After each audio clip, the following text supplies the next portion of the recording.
ಪರ್ಫೆಕ್ಟಾಗಿ ವಿಪ್ ಕ್ರೀಮನ್ನು ಯಾವ ರೀತಿ ರೆಡಿ ಮಾಡ್ಕೋ ಕ್ರೀಮ್ ಬೀಟ್ ಮಾಡ್ಕೋಬೇಕಾದ್ರೆ ಕೆಲವೊಂದು ಟಿಪ್ಸ್ ಅಂತ ಇರುತ್ತೆ. ಅದನ್ನು ನೋಡಿಕೊಂಡ್ರೆ ವ್ಯವಸ್ಥಿತವಾಗಿ ನಮ್ಮ ಕ್ರೀಮ್ ಬೀಟ್ ಆಗುತ್ತೆ. ನೋಡಿ ಇಲ್ಲಿ ನಾನು ಬೊವೆಲ್ಲ ಉಲ್ಟಾ ಮಾಡಿ ತೋರಿಸ್ತಿದ್ದೀನಿ, ಆದರೂ ಕೂಡ ನಮ್ಮ ಕ್ರೀಮ್ ಬೀಟ್. ಸೊ ಫ್ರೆಂಡ್ಸ್, ಮತ್ತೆ ಯಾಕೆ ತಡ, ಬನ್ನಿರಿ ಮತ್ತೆ ಯಾವ ರೀತಿ ಕ್ರೀಮ್ ಬೀಟ್ ಮಾಡ್ಕೊಳ್ಳೋದು ಅಂತ ಹೇಳ್ಕೊಡ್ತೀನಿ. ಇಲ್ಲಿ ನಾನು ಟ್ರೊಪಲೈಟ್ ಅವ್ರದ್ದು ವಿಪ್ ಕ್ರೀಮನ್ನು ತೊಗೊಂಡಿದ್ದೀನಿ.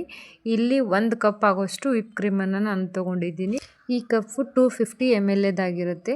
ಈಗ ಇದು ಗ್ರಾಮ್ ಲೆಕ್ಕದಲ್ಲಿ ಹೇಳ್ಬೇಕು ಅಂತಂದರೆ 170 to 180 ಪರ್ಯಂತ 1 ಕಪ್ ಕ್ರೀಮನ್ನು ನಾವು ಇವಾಗ ಬೊವೆಲ್ಗೆ ಹಾಕೊಳ್ತಾ ಇದ್ದೀನಿ.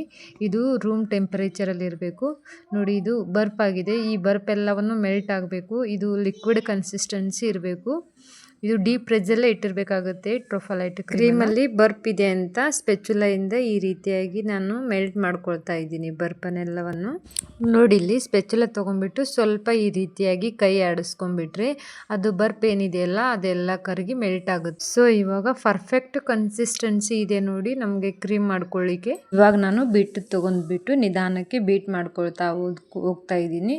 ಬೀಟ್ರಲ್ಲಿ 5 ನಂಬರ್ಸ್ ಇರುತ್ತೆ, 0 to 5. ಫಸ್ಟ್ ನಾನು 0 ಇಂದ ಸ್ಟಾರ್ಟ್ ಮಾಡ್ಕೊಳ್ತೀನಿ. ಫಸ್ಟ್ 1 ನಂಬರಲ್ಲಿ ಇಟ್ಕೊಂಡು ನಿಧಾನವಾಗಿ, ಏನಿಲ್ಲ ಅಂತಂದ್ರು 1 ನಿಮಿಷ ಏನಾದರೂ ಬೀಟ್ ಮಾಡ್ಕೊಳ್ತೀನಿ. 1 ನಂಬರಲ್ಲಿ ಇಟ್ಕೊಂಡು 1 ನಿಮಿಷ ಏನಾದರೂ ಬೀಟ್ ಮಾಡ್ಕೊತೀನಿ ನಿಧಾನವಾಗಿ. ನೋಡಿ, ಇಲ್ಲಿ ಈ ರೀತಿಯಾಗಿ ನಿಧಾನವಾಗಿ ಬೀಟ್ ಮಾಡ್ಕೋಬೇಕಾಗುತ್ತೆ. ಸ್ಟಾರ್ಟಿಂಗಲ್ಲಿ ಫಸ್ಟ್ ನೀವು ಹೈಯಾಗಿ ಮಾಡ್ಕೊಳಕ್ಕೆ ಹೋಗಬೇಡಿ. ಫಸ್ಟ್ ನಂಬರಲ್ಲೇ ಇಟ್ಕೊಂಡ್ಬಿಟ್ಟು 1 ನಿಮಿಷ ನಿಧಾನವಾಗಿ ಬೀಟ್ ಮಾಡ್ಕೊಂಡಾದ್ಮೇಲೆ ನೋಡಿ, ಇಲ್ಲಿ ನಾನು ಇವಾಗ ಸ್ವಲ್ಪ ಬೀಟ್ ನಂಬರ್ನ ಜಾಸ್ತಿ ಮಾಡ್ಕೊಂಡಿದ್ದೀನಿ.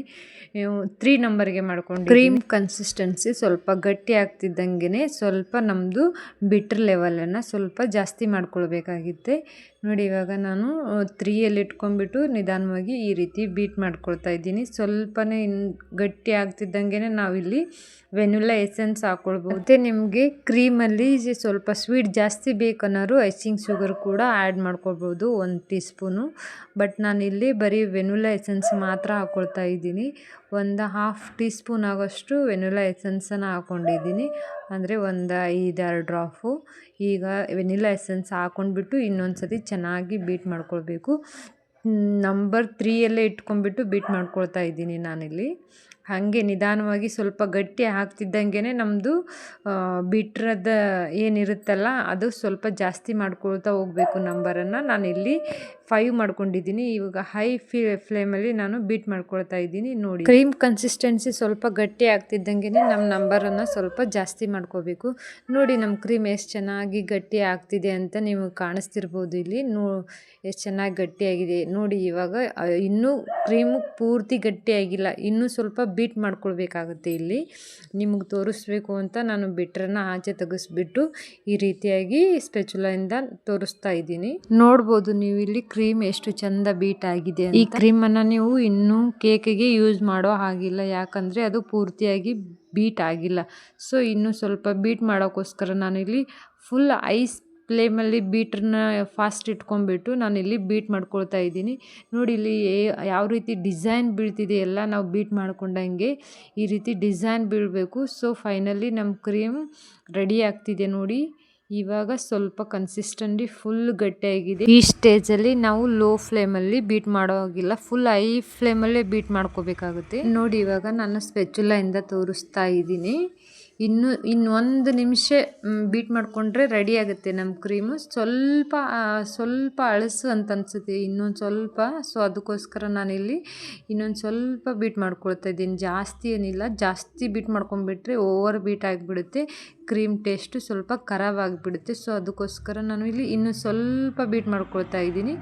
ನೋಡಿ, ಇಲ್ಲಿ ಫೈನಲಾಗಿ ನಮ್ಮ ಕ್ರೀಮು ರೆಡಿ ಆಯಿತು. ಇವಾಗ ಕನ್ಸಿಸ್ಟೆನ್ಸಿ ಪರ್ಫೆಕ್ಟ್ ಆಗಿದೆ ನೋಡಿ. ಈ ರೀತಿ ಹತ್ಕೋಬೇಕಾಗುತ್ತೆ. ನಾವು ಇಲ್ಲಿ ತೋರಿಸ್ತಾ ಇದ್ದೀನೆಲ್ಲ ಬಿಟ್ರಿಗೆ ಈ ರೀತಿಯಾಗಿ ಹತ್ಕೋಬೇಕಾಗುತ್ತೆ ಕ್ರೀಮ್ ಚೆನ್ನಾಗಿ. ನಾನಿಲ್ಲಿ ಬೊವೆಲ್ ಉಲ್ಟಾ ಕೂಡ ಮಾಡಿ ತೋರಿಸ್ತಾ ಇದ್ದೀನಿ ನಿಮಗೆ. ಕ್ರೀಮ್ ನಂದು ಬೀಳ್ತಾ ಇಲ್ಲ, ಅಷ್ಟೊಂದು ಪರ್ಫೆಕ್ಟ್ ಆಗಿದೆ. ನೋಡಿ ಇಲ್ಲಿ ಎಷ್ಟು ಚೆನ್ನಾಗಿ ಬಂದಿದೆ ಅಂತ. ಫುಲ್ ಕ್ರೀಮ್ ಈ ರೀತಿ ಸ್ಪೆಚುಲ ಉಲ್ಟಾ ಹಿಡಿದ್ರೂ ಕೂಡ ಕ್ರೀಮ್ ಬೀಳಬಾರ್ದು. ಈ ರೀತಿಯಾಗಿ ನಾವು ಬೀಟ್ ಮಾಡ್ಕೋಬೇಕಾಗುತ್ತೆ. ಇದು ಪರ್ಫೆಕ್ಟ್ ಕನ್ಸಿಸ್ಟೆನ್ಸಿ ಆಗಿದೆ. ಇವಾಗ ನೋಡಿ, ನಾನು ಇದು ಏನಿದೆಯಲ್ಲ ಬೊವೆಲ್ ಅದನ್ನು ಉಲ್ಟಾ ಮಾಡಿ ಕೂಡ ತೋರಿಸ್ತಾ ಇದ್ದೀನಿ ನಿಮಗೆ. ನಮ್ಮ ಕ್ರೀಮ್ ಬೀಳ್ತಾ ಇಲ್ಲ. ಇದು ನಿಜವಾದ ಪರ್ಫೆಕ್ಟ್ ಕನ್ಸಿಸ್ಟೆನ್ಸಿ ಅಂತಂದರೆ ನೀವು ಒಂದು ಸತ ಮನೆಯಲ್ಲಿ ಟ್ರೈ ಮಾಡಿ. ಹಾಗೆ ಹೆಂಗೆ ಬಂತು ಅಂತ ನನಗೆ ಕಮೆಂಟ್ ಹಾಗೆ ನಿಮ್ಗೆ ಏನಾದರೂ ಇದ್ರ ಬಗ್ಗೆ ಡೌಟ್ಸ್ ಇದ್ದರೆ ಪ್ಲೀಸ್ ನನಗೆ ಒಂದು ಕಮೆಂಟ್ ಮಾಡಿ.